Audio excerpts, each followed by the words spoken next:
I have gone live and I got a little second, so I wanted to hop on.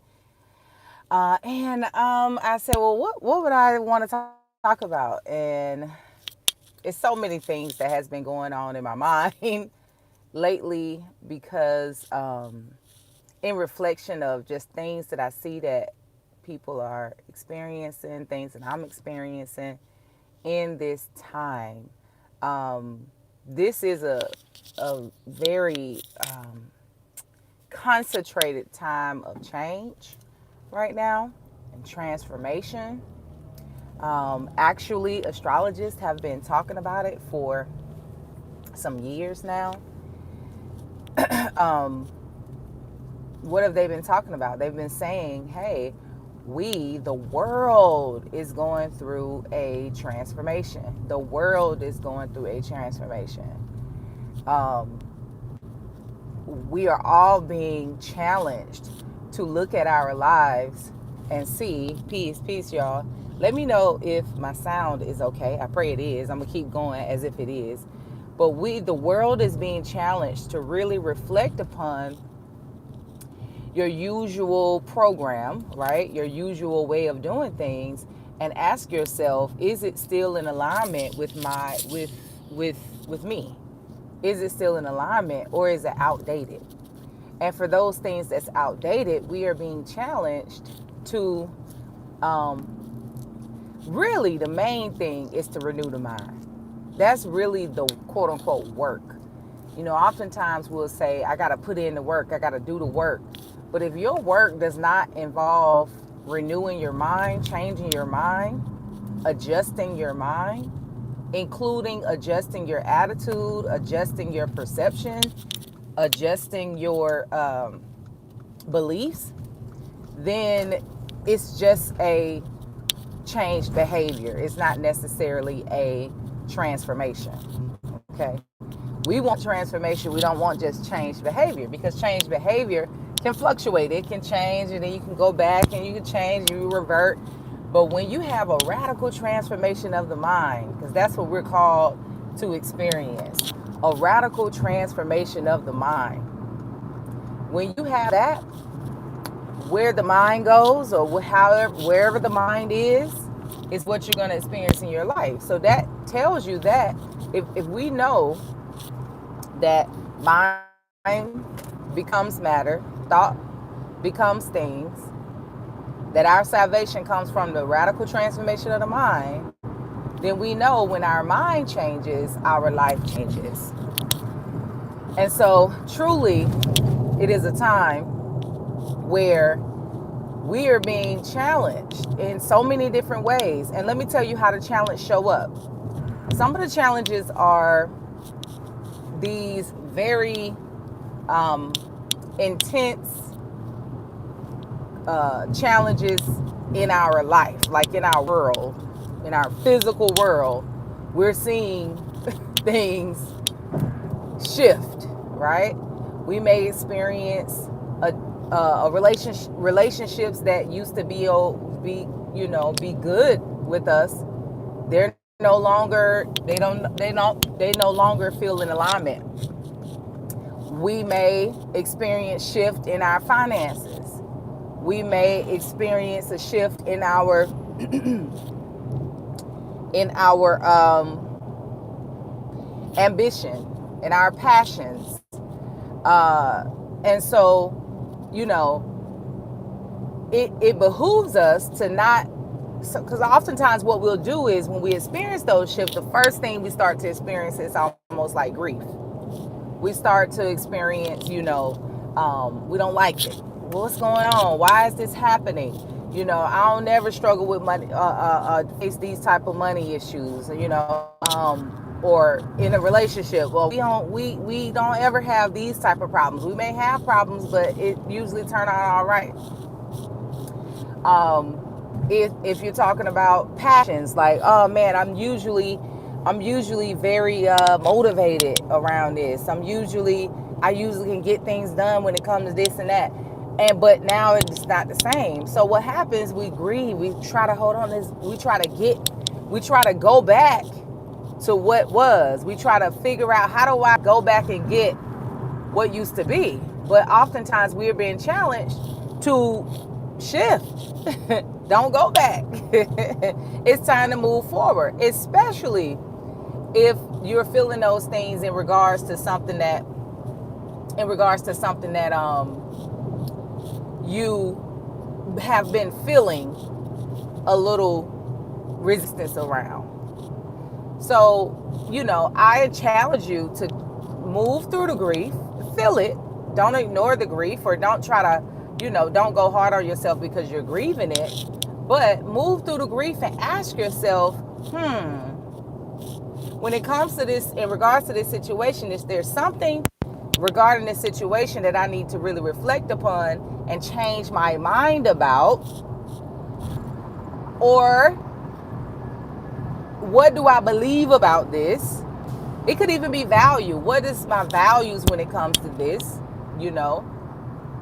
And oftentimes you'll see, oh man, my actions, my efforting does not align with my beliefs or with my values or my boundaries. That's another thing. My boundaries may not align with these beliefs. Peace, y'all. Peace, peace, peace. My boundaries may not align with my with these newfound beliefs I have, or these new values I have. And so now it's time for a shift. The other way that we are being challenged, besides things like things shifting in our physical world, is things shifting and changing in our mental and heart. In our mental and our heart. May be challenged around, I'll say it like this. You may find yourself thinking about things that you haven't thought about before. Or things may be coming up that maybe you've buried. Maybe you haven't thought about it in a long time. Maybe it shows up in your dreams. Maybe it shows up in your memory. You haven't thought about it. It's time for you to revisit that. Because sometimes these things go buried. They go into the unconscious realm, but they're still impacting your conscious realm. But you don't know it. You don't really realize it. I definitely have experienced something like that recently. Well, I didn't even realize that I was thinking a certain way, or I was perceiving or receiving something a certain way.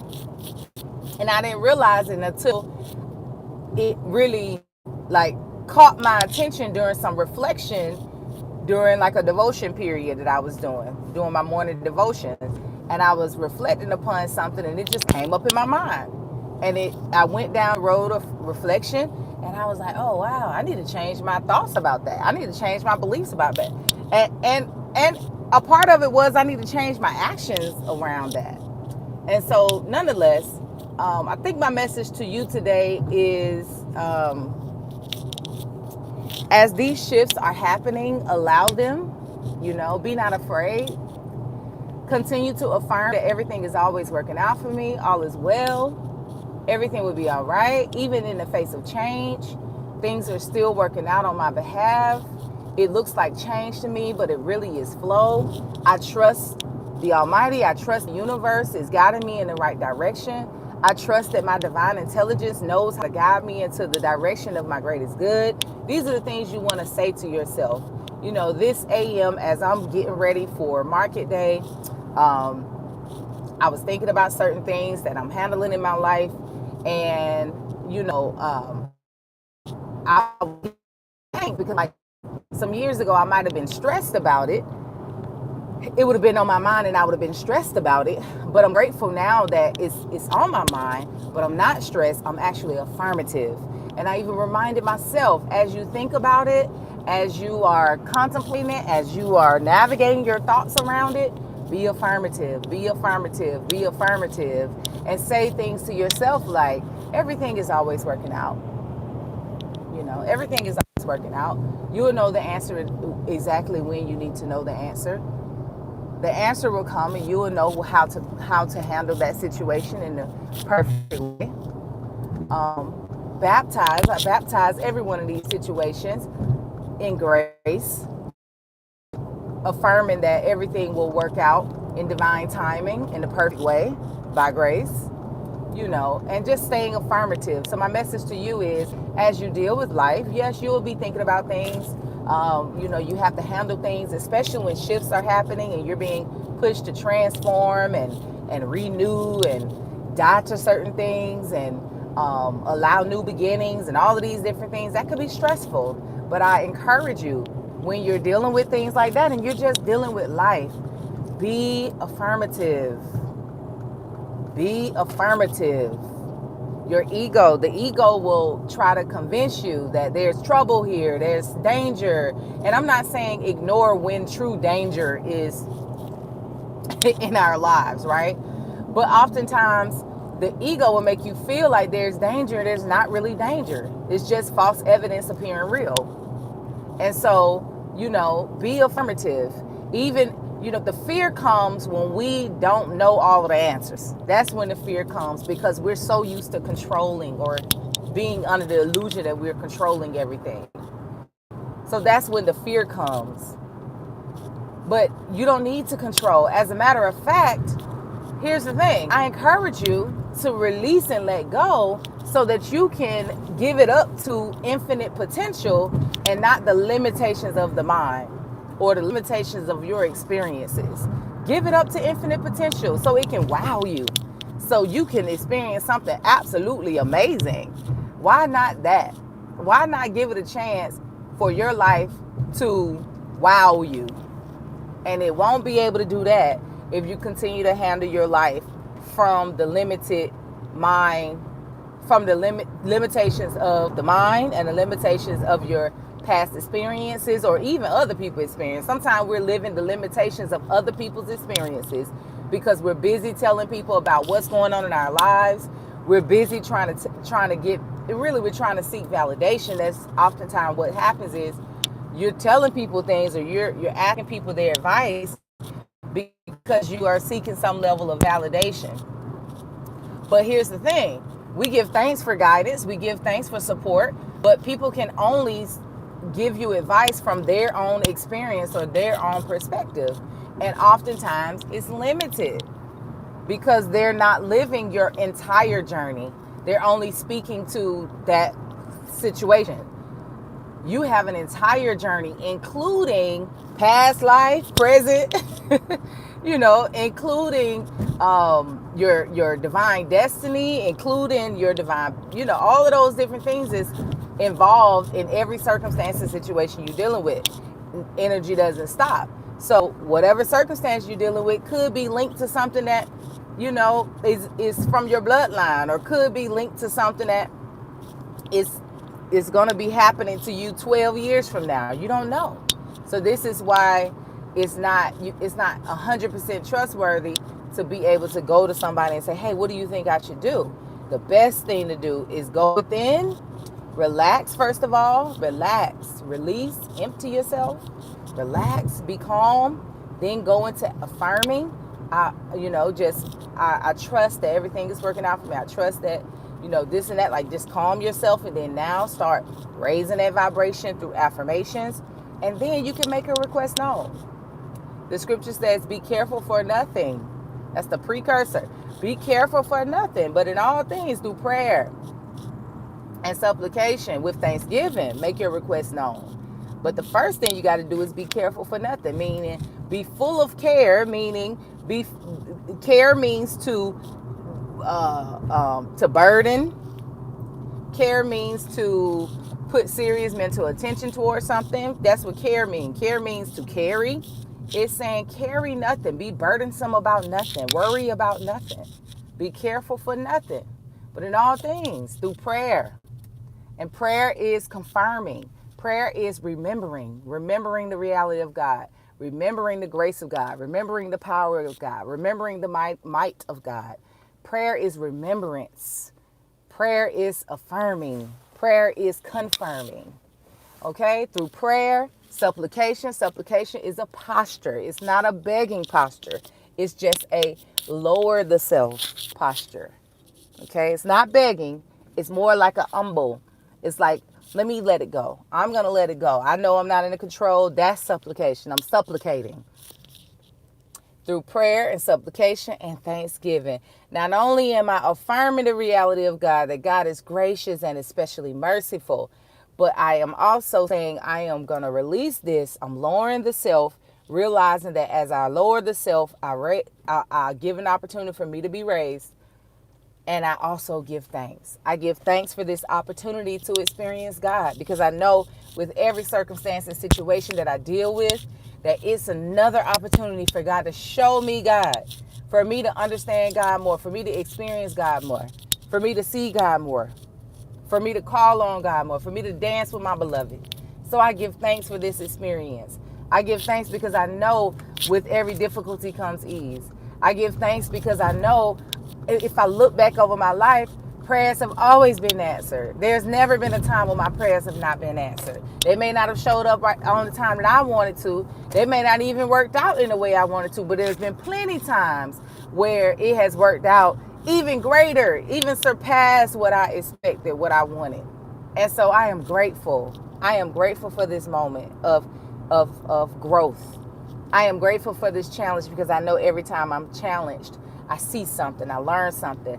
I know even if it for a minute don't feel like it, I can look back over my life and see how in other situations similar to this, things have worked out and God has really wowed me. That's the posture. That's the position we want to take. I pray that this was an encouraging word to you. If you're in the Atlanta area, y'all know I'm open on Saturdays. OU Botanical Gardens is open on Saturdays from 11 to 6. We have a market, so come through. And we just hang out. We have a good time in the garden. The garden is beautiful. It's perfect weather. It's not too hot, not too cold. The mosquitoes are not out. No, the mosquitoes are getting better. You can come out there. I have a couple of tasks that I'm doing today. So if you want to get your hands dirty, we can get dirty together. So definitely come out. 3353 Washington Road, East Point, Georgia. Come out and hang out in the garden. And then let me remind you that every Sunday at 11 a.m. we have Sunday Fellowship. Fellowship with us. Tune in live to the Sunday Fellowship via the ministry's website, ounministries.com. I'll put it in the caption as well. All right, y'all. Peace and love. Enjoy the rest of your Saturday.